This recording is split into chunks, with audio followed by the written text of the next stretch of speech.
Yes. Morning, everybody. We're 5 minutes late. Just let the people sit. It's a full room to talk about public finance in Aix-en-Provence. More than 30 degrees. I'm delighted to see you all. Thank you for being here for this first very important session, which will be a major political campaign topic. And to talk about public finance and this balance that is impossible to find, it's the topic of today's session. I'm happy to welcome here on this stage Alain Tranois, economist member of the Cercle des Économistes, Go Wild, Christelle Morancet, president of the Regional Council of the Pays de Loire, Arnaud Vessier, co-founder and chairman of International SOS, Jérôme Zettelmeyer, director of Google, the think tank, very influential from Brussels, Sarah Carlson, senior vice president of Moody's, and she's a stakeholder of the Souverain Group or something. And I'll hand over the floor to dear Alain for your introductory words. Thank you. Good morning. Good afternoon, everybody. So the interest of this topic is to talk without any taboos. I would have loved to share with you good news, but when I watched last night the evolution of the interest rates up to 10 years on the French debt, well, I must admit that the interest rates that to which the financial markets lend us money, it's 367, 10 basic points are over Italy, over Spain, 40 points over Portugal, over Belgium. So we're the country that is the most exposed, worst exposure. If there's international crisis that maybe will not come from France, but could from the U.S. or conflict, well, France is the most exposed country of the Eurozone.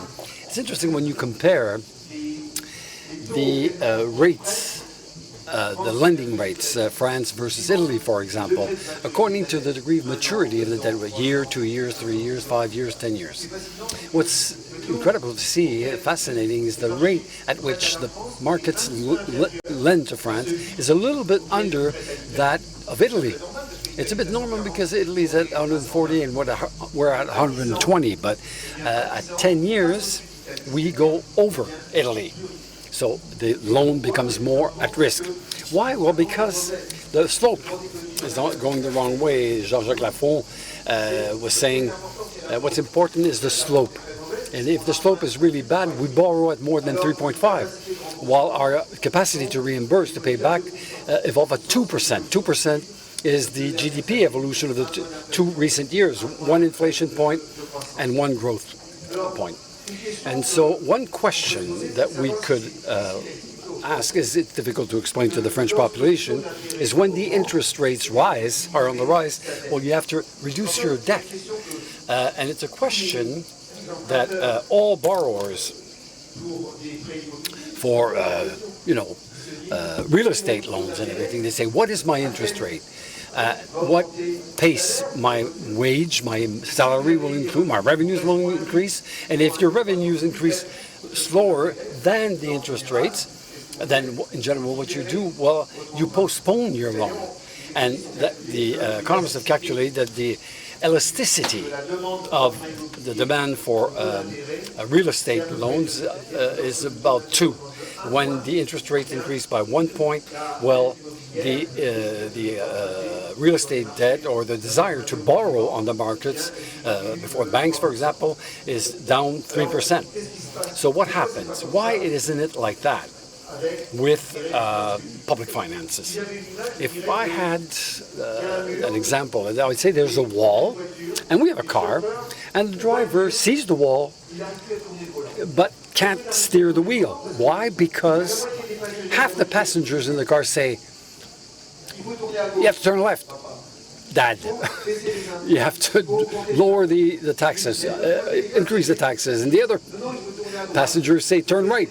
You have to reduce your social expenditures. But there would be a simple solution would be to say, a compromise will say, we will reestablish the public finances partly with taxes and partly with a reduction of public expenditures. It's nor one or the other. No reduction of public expenditures and no extra taxes. And why? It's because you need to understand the French problem is not an economic problem, it's a political issue. Political that comes, in my opinion, if I had time, of course I'd develop this, but comes from the fact that we have a fractioning of the political field. We suffer from the fractioning of the trade unions and the political scene. And each party is really addressing only its own supporters, its own party. And they're not talking to the whole of the French population. It would be better to have two parties. So we have people from the political world here, and we have one here. It's been 50 years now that we haven't voted a balanced budget in France. 50 years. So that's why we're really way down with the debt. So we're in Schitt's Creek, I'm sorry. So what will politicians say to correct this? What should you do to have a balanced budget? The last time it was 1974. So Christian Morancet, you're the president of the region Pays de Loire, and you're a supporter of Philippe, who's a candidate. So he wants to bring the deficit down. So good afternoon, everybody. I'm very happy to take part in this round table. The president of the region of the Pays de Loire. I think everybody knows my region, at least since 2 years, because it was in the under the spotlights, especially for public expenditures. I'll go back on that in a few minutes. But to answer your question, I'd like to cover 2 points. First of all, there's the golden rule of the budget balance, and give you a concrete example. You mentioned something earlier. It's politicians that are responsible. I was born in 1975, and there wasn't a balanced budget since 1974, a year after before my birth. So what do we see today? We have 3,500 trillions of debt in this country. And I strongly say to reduce the debt, we owe this to our children. It's a question of responsibility of the whole of the political people. But it's shared today. Rightists, right wing, left wing, everybody's responsible because we see the trajectory. Since 1974, we haven't managed to reach a balanced budget. We see the responsibility is shared by all right or left wing. And for this, I think we have to tell the truth. Make sense and have courage. We mention often the debt. If you remember in 2007, some candidates to the presidency already discussed about the debt. A prime minister in 2000 said, the prime minister said, well, I'm ahead of a country that's bankrupt. And so should we stay in front of that wall and crash into the wall? Maybe that's what we need to do to make things change. But I'll tell you frankly, all reports, discussions, white books and white papers and everything, discussions. What I want is action. I think it's essential today to be able to see action, and not just blah, blah. You want to see the room, how this room is full, to hear about our discussions on this issue. We see the concern people have for this. The response, nationally speaking, is simple. I think it's simple when you talk about France, for two reasons. First of all, we need to install the budget golden rule. What is the golden rule? Well, the golden rule is to make it impossible to make a budget that's a deficit. That's what Edouard Philippe proposes, and it has to be inside the Constitution. And this will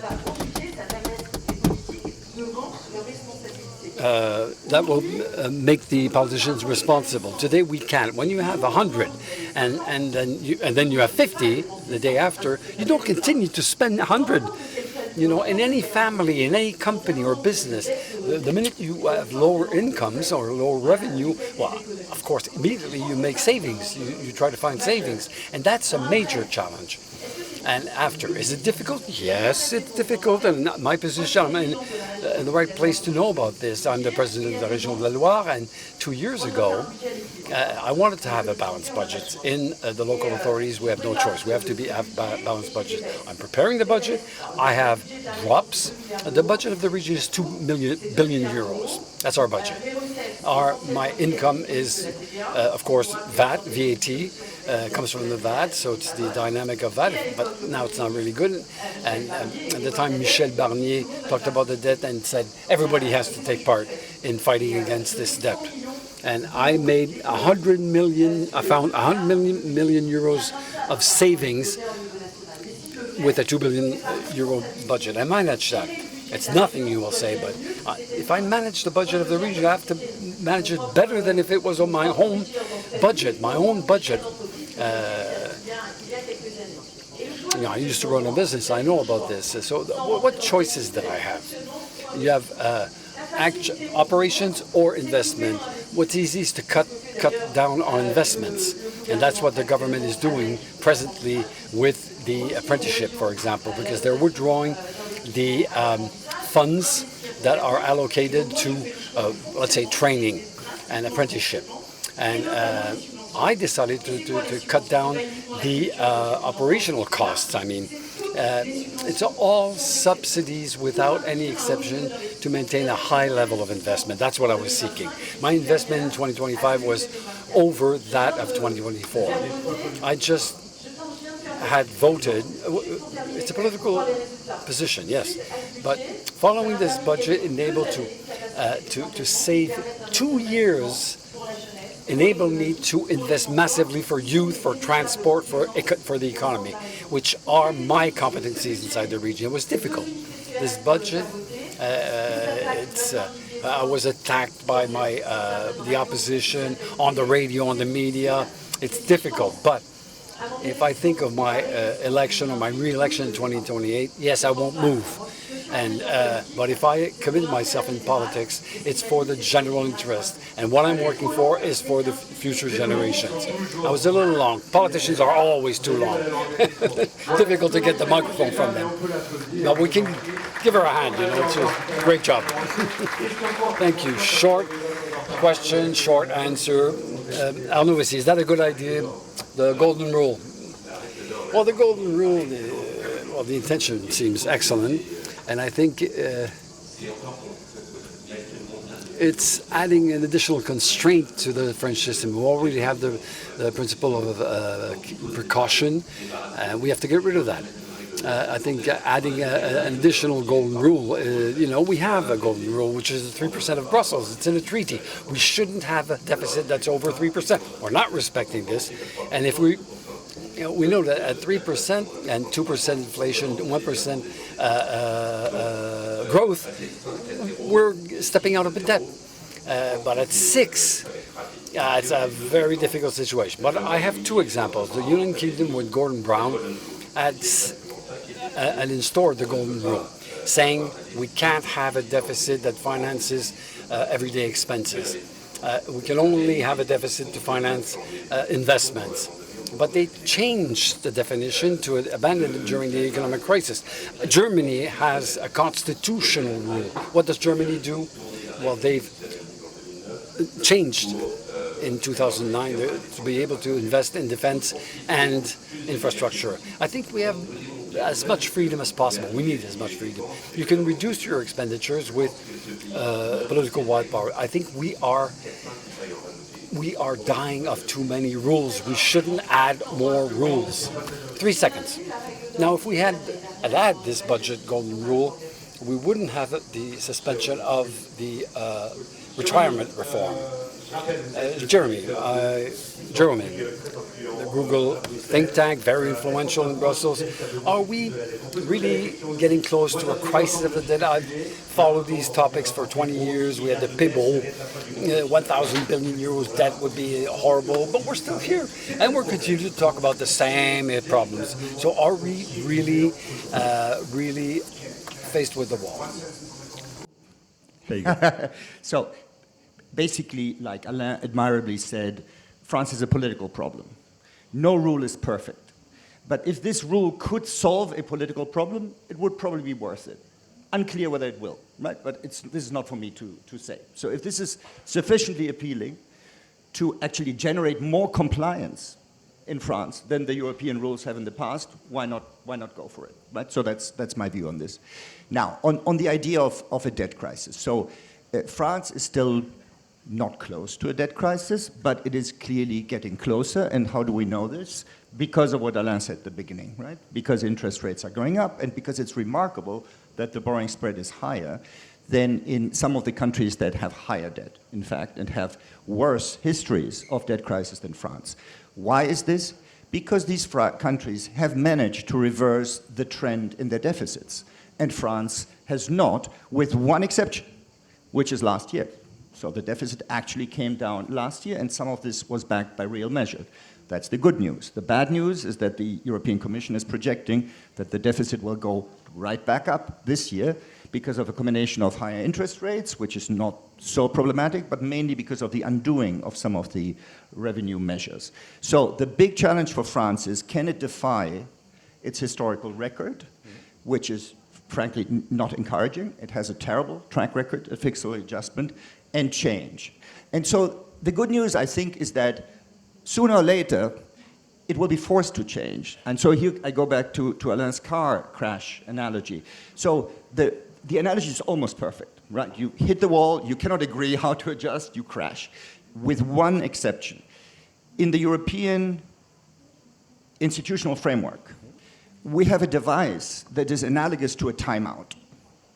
So if the car is right about to crash, there is actually a possibility to intervene at the European level to effectively prevent a debt run. But this will not come for free for France. So it is inconceivable to me that the European Central Bank will simply bail out France without any conditions. France is too big to be bailed out. It's both too big to fail and too big to be bailed out. And in that setting, we have a compromise mechanism in the European institutional framework, which is a crisis emergency loan against conditions. This is what will change France from the crash. But only if the passengers, for a minute, the car is being stopped or suspended in the air temporarily, like in one of those, Japanese or Chinese action movies. It's suspended in the air before it goes into the wall. In that moment, the passengers will be forced to get out of the car and actually agree. But they will do so with that wall directly in front of them. And then the question is whether that changes the political dynamic. So the political dynamic that's driving markets crazy, but not completely crazy yet, is the fact that in normal times, France cannot agree. The question is that also true in crisis times? In my view, it will not be the case in crisis times. In crisis times, France must agree because the consequences would be too horrible. Bon, le message est clair, l'alerte est claire. Une réaction peut-être, parce que la France est prête. The alert is clear, huh? Is France ready to move? Sort of like a kill switch. We set up an emergency plan. Do you think the public opinion would accept that? Is it possible to have this emergency plan? I strongly believe today that there's an awareness of the French population. Look at this room here. After my budget cuts, I did a survey with my population of the region. 80% of the people of the Pays de la Loire region agreed with the budget choices I had made. They all do it on an everyday basis in their families.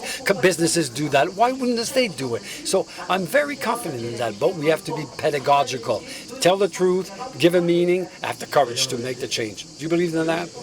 Arnaud? Yes, I think we have to do it, but we won't avoid affecting the social expenditures and retirement. We'll have to go back, but we have to do it. It's very difficult. Sarah Carlson, be reminded, she's the senior vice president of Moody's, a sovereign group. You analyzed the French situation for a long time. You know it, and now you're looking at Europe as a whole. How can we and how must we adjust to the cycles? We, of course, the growth is dropping. The economic situation is complicated. Should we, install austerity in France while, unemployment is rising? And well, at Moody's, we don't give political advice. And it's true that the sovereign notes, it's a comparison between states. So the score of France is AA+, I think, with a negative perspective, AAA 3, which is a very high level. Too high? No, countries that are rated AA3 can be confronted to major challenges. For example, the United Kingdom, Taiwan, Saudi Arabia are all scored at that level, rated at that level.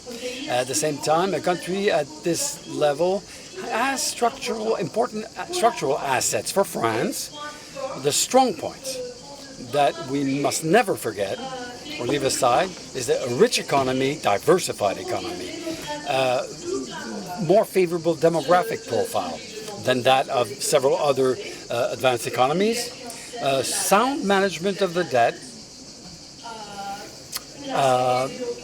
easy access to finances thanks to a bond market, liquidities, public institutions of a very high quality. But it's clear that France has challenges to take up, high deficit, and so on and so forth, and the political polarization. Negative perspective on France is because of this challenges, difficult challenges. But how is France positioned compared to other countries? If the rise in borrowing rates are high, the effects will remain limited on the budgetary indicators of the 5 largest European economies because of the duration of their debt. Nevertheless, we are forecasting that the indicators of the debt load will continue to deteriorate for these 5 states over the next few years. The increase in the interest payments compared to public revenues will be very bad in France, whether relatively or absolutely, and a rise will have an impact on the weight of the public debt being determined by the primary debt balance. It's sort of like a snowball effect, the R minus G, which can have an impact either favorable if the growth rate is over the interest rate, unfavorable if it's the opposite. France will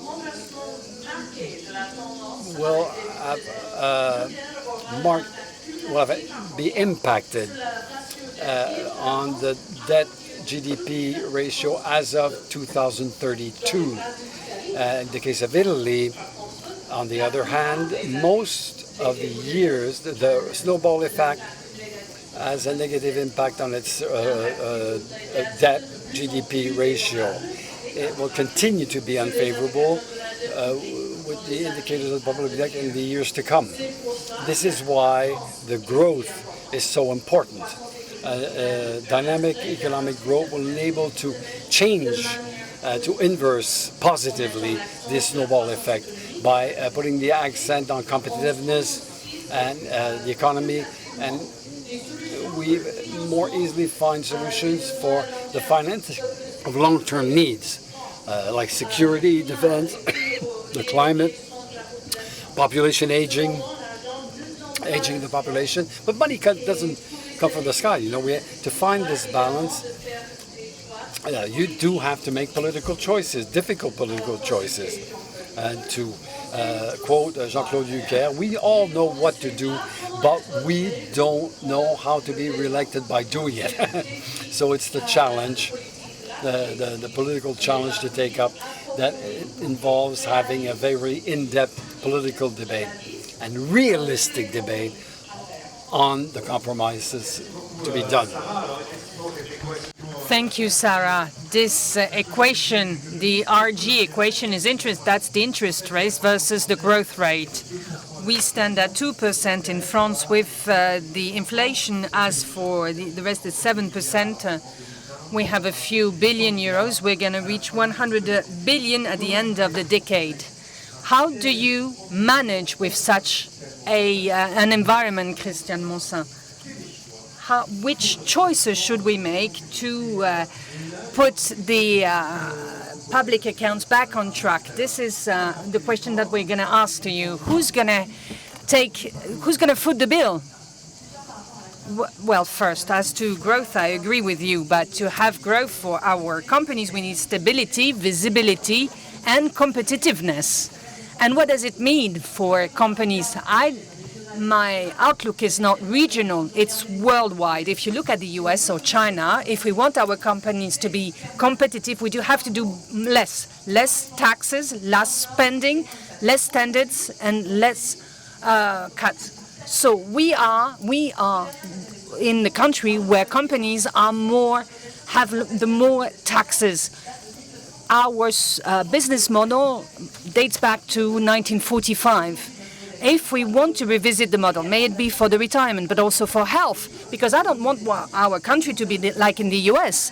I don't want to pay for health spending. So we have to reform deeply. We shouldn't be afraid. You know, retirement in 1945, when the system was set up, we had 4 assets to fund 4 working adults to pay for 1 retired. Now it's not the case anymore because the demography is changing. Now it's 1.3. What are we going to do? We have a responsibility. We have to work longer. And maybe we have to work until the age of 65. It was not clear. Well, I reassure you, Edouard Philippe will be here tomorrow. I'm not going to talk about his program ahead of him. He's got certainly announcements to make. I'm not going to make them in his stead. But in terms of life expectancy, we have a longer life expectancy. This is not new. Second point as well, we shouldn't be afraid to work on capitalization, because we could invest massively in our economy. Because our problem, what is the main problem of the French economy? If we look worldwide, with our debt, we cannot invest massively in our companies. That means that we are in a system of mutation, transformation. But we have to invest now. This is what China is doing. China is investing massively in their companies, and this is how they manage to get technologies out. But with our debt, we are hampered. So we'll see who foots the bill. You have worked at the IMF for a long time. You have known some recovery plans for spending cuts. What is the most efficient plan? So basically, I don't know enough about France to tell you what exactly to cut in spending, but it is true. I believe I'm with Christelle on this one, that most of the adjustment will have to come from the spending side. So taxes are uniquely high in France. The effective tax burdens are very high. Social spending is very high in France. So this is where you'll have to look. Now, where exactly to efficiently cut, that is for politicians and the French Treasury to decide. Ça. Statistique qui me frappe toujours. What strikes me always, whatever the spending, France always spends more than the average European, and spends more than most European countries. And yet, you know, we say that we don't have enough social services. That's one of the paradoxes.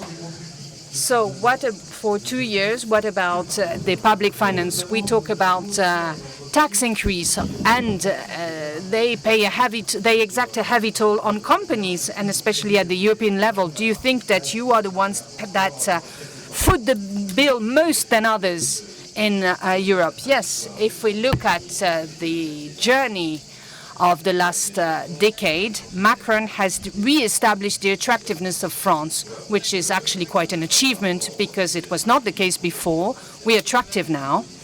We are in a correct standing in terms of foreign investments. We even European champions over the last 6 years, we can say so. We have a good scoring. And good work has been performed. The problem is that competitiveness has not been re-established. And in my group, International SOS, every time we have to make an investment, the economic equation is not favorable for an investment in France as opposed to Spain, Asia, or the US, for instance. So what we have to do is change the equation. This is why the French groups are very powerful abroad, because they invest abroad rather than investing in France. So we have to re-establish competitiveness. What does it mean? It means that there's no leeway to increase taxes on companies. And the last budget has increased taxes on companies. So we are in a situation of competitiveness decline, which is the alpha and the omega if we want to foster growth in France. So we have to cut spending, as we said, as Christelle said, but also we have to deal with the retirement age, because we earn twice as more because we have someone that would work 1 year more, and we have someone that would not get the retirement pension for 1 year. So it will be a coefficient of 2 we're talking about here. And this is essential if we want to reestablish and strike the right balance. And we can't do it on the back on the companies. They shouldn't foot the bill. In terms of social charges for employers paying for the employees, everything that the companies pay, it's far above everything else that is being spent by companies in European companies. So we should cut spending, but we should also reestablish this social system, and we should postpone the retirement age and have a capitalization system. I agree, because we should have a fund for this, but we could put some public money into it without increasing the retirement age. Germany, they do something, they increase 2% the social interest. Yes, this is a proposal that was made by the parliament in Germany. A question to you, if we decrease the tax on companies, do you agree that we should also decrease subsidies to companies? Of course. We have created a group, which means enough is enough, if I were to translate word for word from French to English, to have more freedom. The objective is to have less standards, more leeway, more freedom, but it's a cycle. If we have companies that are overwhelmed, and if we want to reduce charges before the taxes make any profit, and they're going to be even more underwhelmed. And this is not good for the longevity of companies. They're not going to work very long.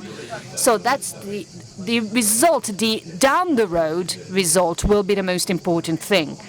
And we have to start by discontinuing employers' charges, everything that has nothing to do with work and that have been put and included in what the employer has to work. That means that the net and the raw salary need to be closer. There shouldn't be such a big spread. Yes, indeed, this is what the French people want.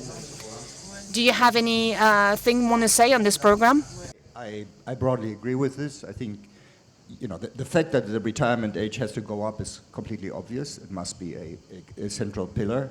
And then to the extent that we can move towards a funded system that is based on private savings, that would be even better, because it would put additional private money at the disposal for investment purposes. Right. The problem is that that has to happen slowly in France, because there is not much fiscal space to pre-fund this by the government.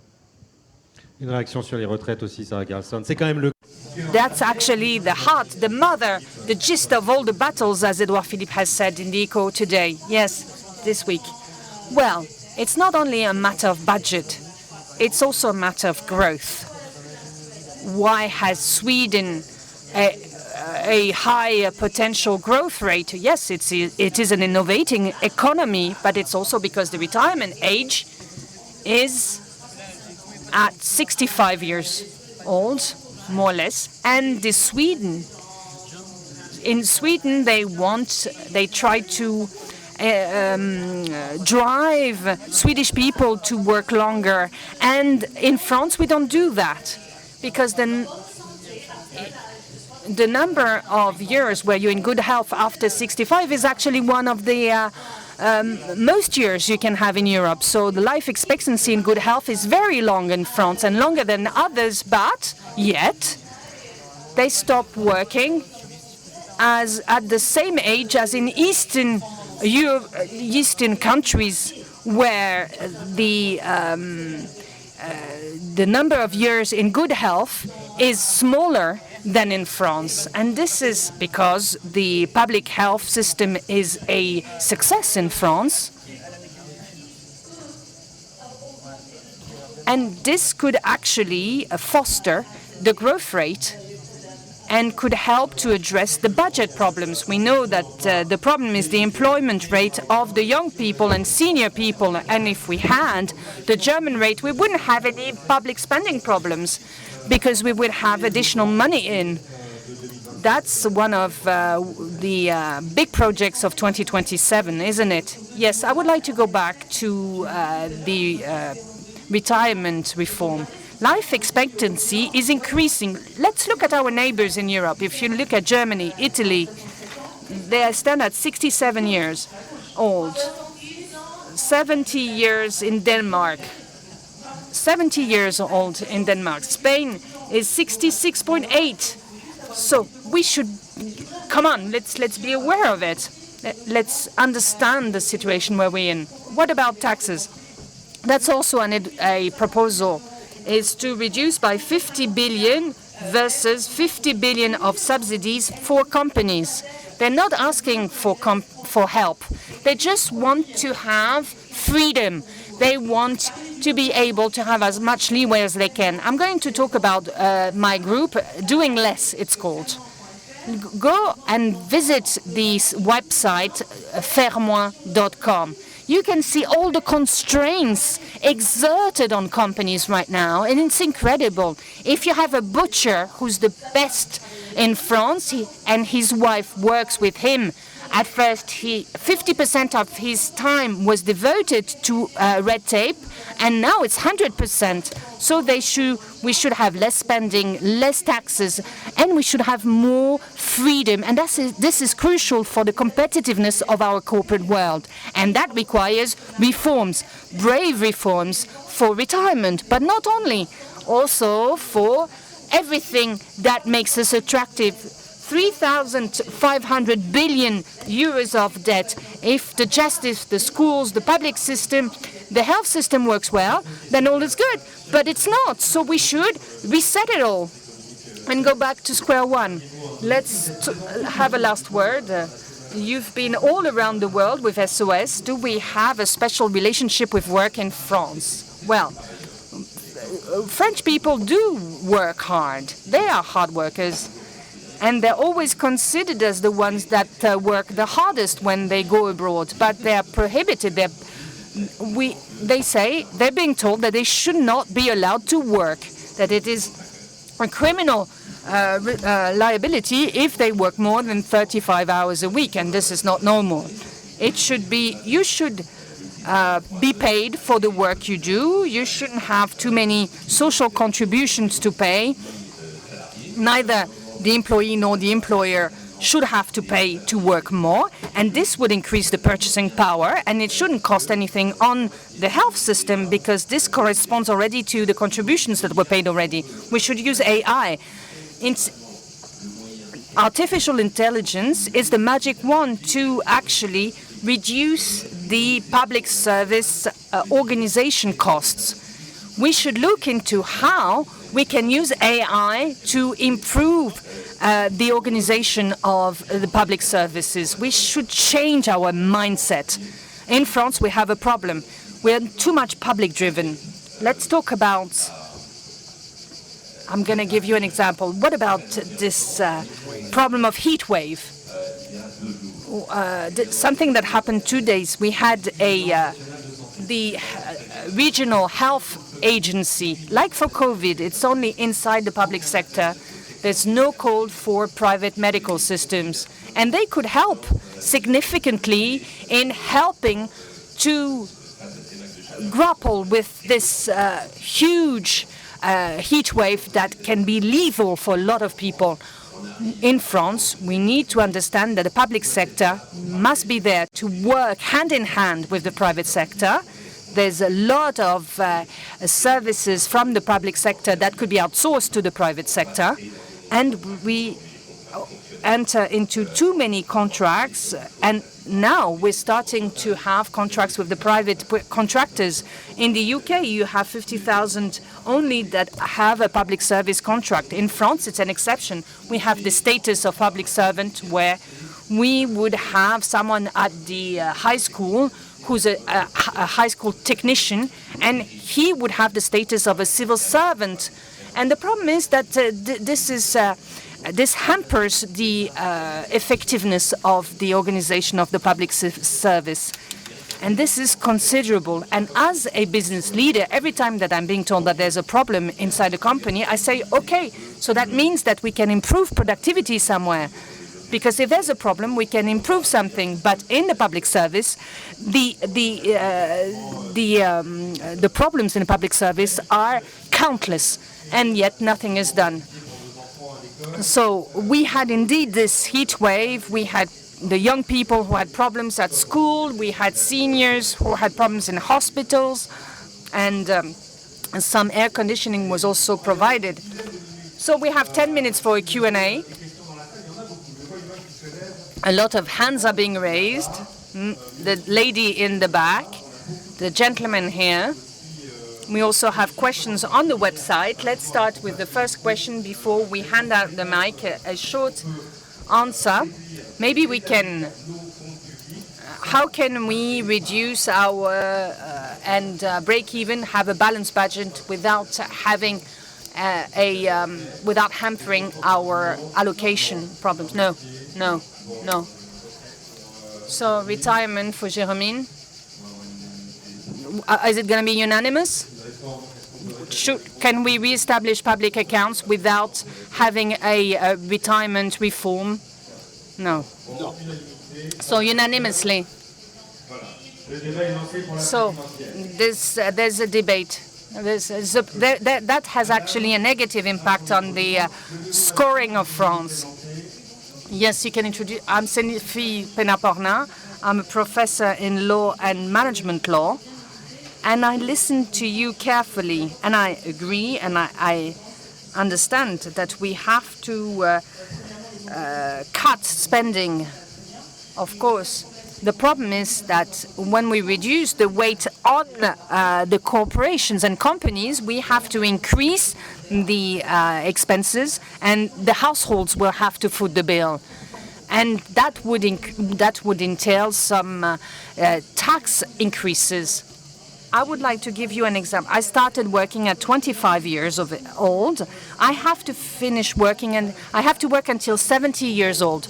And nobody will let me work until 70 years old. Why? Because I will be considered too old. I would cost too much, and the people will not accept me working so late. We have to consider that the seniors and the young people in the working population are in a situation which is very difficult because they cannot find a job. Yes, this is important. What about seniors in the working world? I think that the situation has improved when we increased the retirement age, because from a psychological point of view, before we were all at the age of 55. And it was difficult to hire someone at the age of 56. But now, if retirement age is set at 67, then psychologically it will be different. And people will react differently. And if you go to UK, for instance, this is not a subject you can hire someone who's 60 years old in the same way as you would hire someone who's 40 years old. For the young ones, that's another kettle of fish. It's a matter of training. Our technical training and education is not valued enough. A lot of young students are going to universities, but they have no inclusion afterwards. There's no bridge, there's nothing. And the CEO of UBS in Switzerland comes from the technical world, the first Swiss institution. It's not the same culture. Of course, there's no stigmatization as to the technical training. So what we have to do is we have to reshape from the get-go everything related to the technical education. We shouldn't try to have 80 people having the baccalaureate going to the university automatically all the time. This is how we can improve the young people working rate. Yes. When we are a sovereign analyst, we travel a lot. So we see a lot of examples throughout the world. And in a lot of countries, productive countries, it is normal to see people who are 60 years old and continue working. And according to statistics, those over 65 years old have a higher productivity level, not lower, but higher. Really? Indeed. That's interesting. What about you? Let's talk about let's give the floor to students, to the young ones. Hello, my name is Louis. I'm at Saint-Étienne High School student. And there's a lot of boomers that are about to retire. So why all the working population right now contributes to this part of the population that has already most of the capital, and that actually exacts a toll on the working population. So maybe we should redistribute better, or maybe boomers should use their own capitals and equity to pay for their retirement and redistribute to the future generations. That's a typical example. I'm not talking about the generation gap, but this shows actually the difference between one generation to the other. This is a full-fledged political question. So yes, we can have a lot of capital at the end of one's life because we have worked hard, but then we have the question, what about those that have more and those that have less? Luis, you have a beautiful name. I think it's important to listen to them. We've had a lot of debates over the last months and weeks. We shouldn't have a generation clash, but it's important to listen to them. We have to deleverage. We have to increase our debt repayment capacity, because if we do it for them. It's a matter of responsibility. And this is what I mentioned earlier about retirement. The system by reallocation is not viable anymore. So we have to listen to the young people, and we shouldn't pit the young against the older ones. We are actually fighting for them today. We had talked about gerontocracy before. That's an essential question when we talk about the generation clash at work. It is true that it costs a lot of money. And we have a generation that is about to be retired. And there's a problem with purchasing power. This is true. I agree with Christelle. But there are a few short-term measures that have been discussed, and measures have not been taken. The 10% of discount on the income tax for the retired people, that should be an open question. Yeah, that's important. A tax credit for the retired, and we actually cut on training apprenticeship subsidies. Well, more than 50% of people voting are are older than 50 years old, because we have less births and we have an aging population. Of course, there are a lot of questions. We could continue afterwards, but we're reaching the end of the session. Alain, would you like to say the final word? Yes, I would like to ask you a question. When has France been bankrupt for the last time? Yes, during the French Revolution. For 200 years, 230 years, France has never been bankrupt. And this is also priced on the markets. France has respected and has been true to its word vis-à-vis its creditors. That means that last time it was a regime crisis. So the next presidential mandate will be essential, fundamental.